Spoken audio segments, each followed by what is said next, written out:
Hi, today we're going to talk about the grid scale pattern for the key of G major and E minor. This is going to get you ready for when we talk about how to practice the grid and how to play the grid. Now, before we get started, you want to go get your piece of paper that says grid scale pattern for the key of G major or E minor. So pause the tutorial, grab your sheet of music, and come on back. We will not be playing the ukulele in this lecture. We're going to be talking about this and how it works in conjunction with your grid scale, theoretical, music theory wise, and with the use of the family of chords, which is down here. And hopefully you took a bunch of notes to help you along. And please get something to write with, pen, pencil. If you need a highlighter, you can get that. Okay. So I'll be talking about G major and E minor, but to keep it short, I'll just say G major, but you know I'm talking about both the G major and E minor.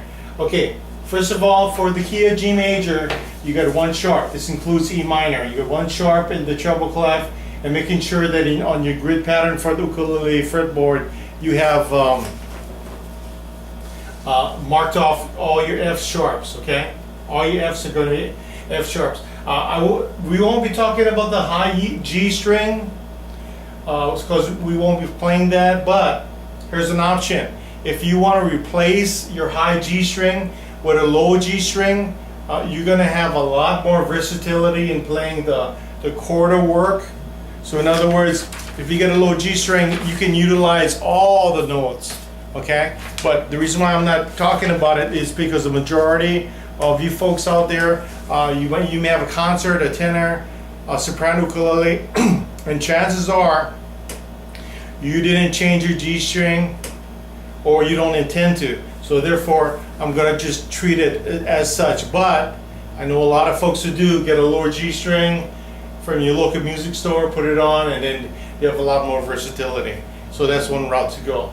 Okay, I don't have auto notes on here, but you do. Reason being is that when we get farther up the fretboard, if you have a concert ukulele or a soprano, you don't have all the frets on your fretboard because it's a small ukulele. But if you have a tenor, you definitely got your frets. Go ahead and use the notes that are on your music sheet all the way up the fretboard when we start talking more about it. Now,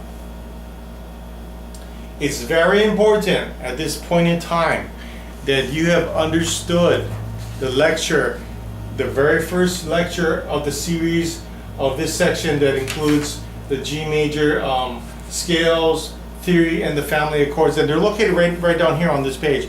And hopefully you took a lot of notes to help you understand. Because as we go on, it's just basically going to get more elaborate, more involved, and possibly a lot more complicated.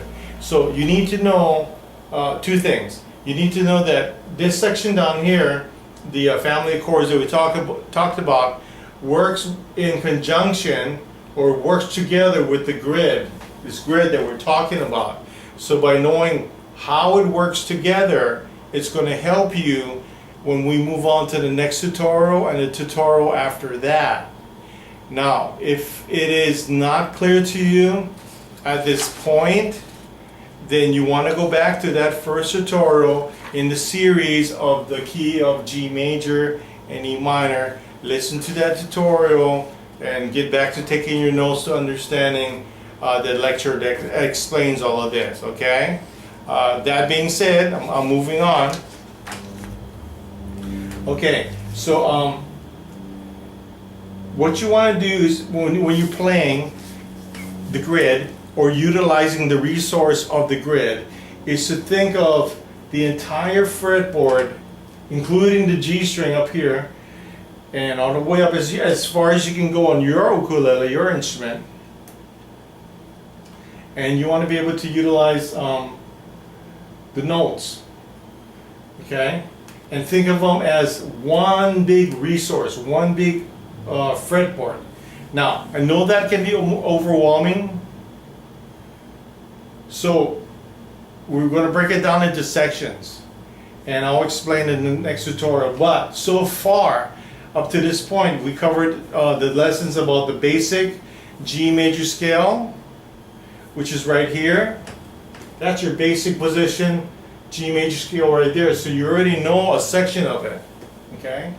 Then we have the extended G major scale, G, A, B, C, D, E, F, G. So we, from here to here, we know that section. And once again, we know the basic G position. And then we know the E minor, basic minor position, which is right here, E to E, E, F, G, excuse me, E, F sharp G, A, B, C, D, E, E to E. So technically, we practically know most of the notes that are on here, if you look at it that way.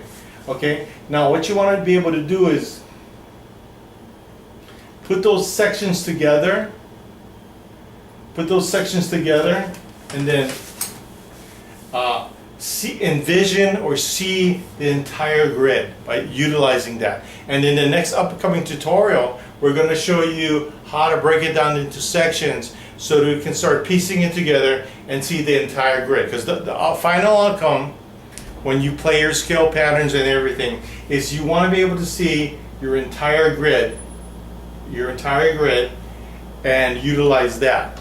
Or you want to envision it, or you want to memorize it. So that way when you're playing, you can go anywhere you want to go and understand that in conjunction or in relationship to the family of chords that we talked about, because those two things go together. So in other words, the grid, okay, the whole fretboard,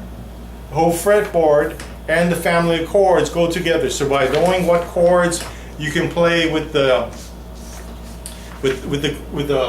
scale patterns and the grid, allows you to play more accurately and create the melodic lead lines and melody lines that you want to play on the ukulele. Now, the concept that I want to try to teach you is that think of it as when you're playing, whatever you're trying to create or improvisate or play on the ukulele fretboard, you should think about getting from one point to the next point, from one place to a certain destination. Okay, so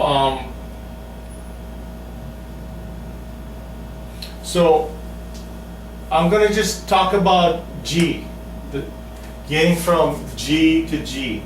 Okay, so I like to use the example of, like, going from your house to your local grocery store or your convenience store or your gas station, or in your neighborhood, going from one place to another place, or like from your house to your friend's house, or from your house to the local playground or park, whatever the case may be.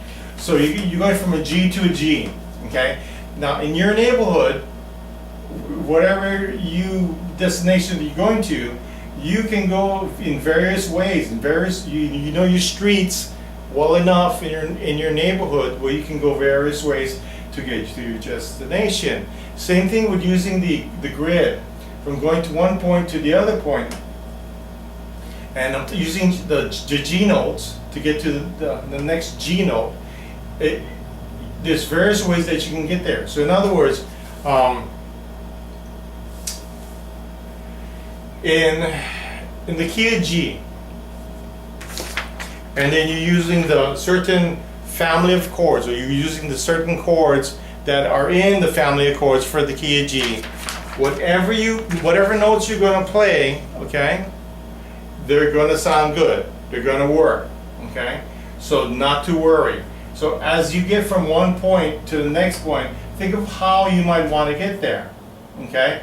Or, what pattern or what route you want to get there as from one destination to the next in your grid in the key that we're in. So that's kind of how you want to think. Now,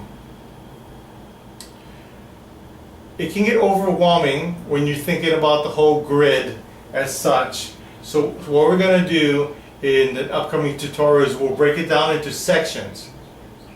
Okay, we'll learn it and practice it in sections.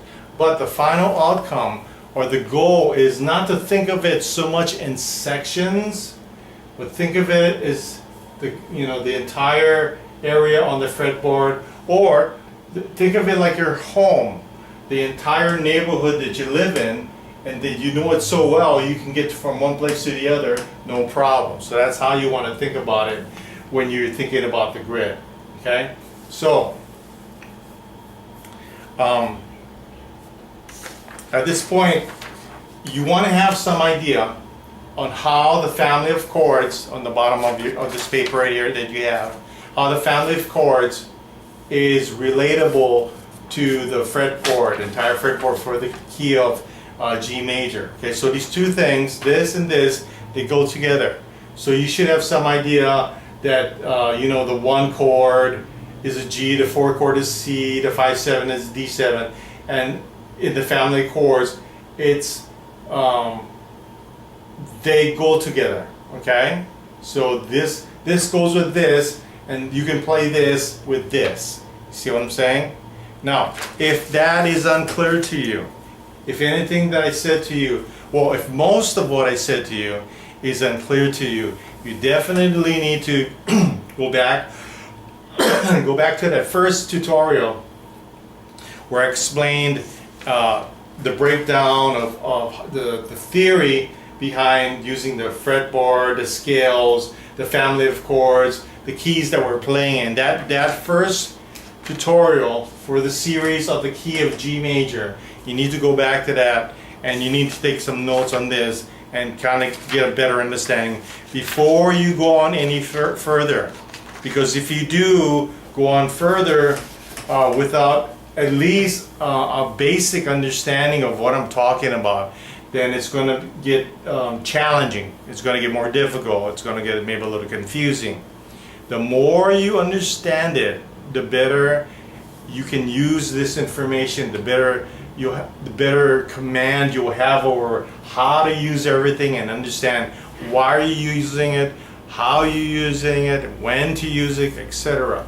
Okay, with that being said, definitely back this up, listen to this tutorial again, get comfortable with the information, and by all means you should have at least at the bare minimum a fairly strong basic understanding.